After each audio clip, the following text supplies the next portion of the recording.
Here's a play-by-play of how the need to be seen, heard, and understood becomes someone's alcoholism. Laura was raised by a hurt-repressing dad who would have anger outbursts, and an anger-repressing mom who taught her that anger was not okay and that she needed to be a good girl.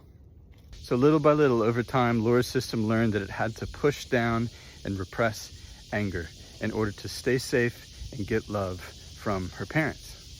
This also meant that since it was safer for Laura to feel and express more vulnerable emotions like hurt and sadness, coupled with the fact that when we hold down or repress what's true for us, then we're forced to identify with what's false, she was compelled to show up in her life as a depressed, powerless, ineffectual person. So alcohol became her go-to because Laura found that that was the single most effective way to regulate her nervous system. But remember, her system's not dysregulated because of the hurt and sadness. It's dysregulated because of the buried anger, but Laura's not totally aware of that yet. It's unconscious. So she starts going to 12-step meetings, she gets into therapy, and Laura finally starts to feel seen and heard. And it's such a relief. She gets sober, things start going well, and happily ever after, right? No. She's just switched addictions. She went from being dependent on alcohol to being dependent on being seen and heard by other people.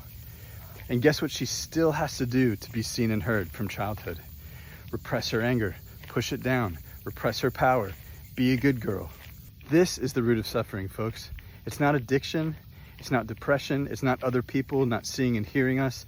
It's the mechanism of emotional repression in the body that forces us to show up in any certain way. Authenticity and freedom is impossible in this state. It can't happen. It's like death to our repression mechanism because it means that if we stop suffering, we might not get our needs met. Your desperate need to be seen, heard, and understood by other people will never be resolved by being seen, heard, and understood by other people.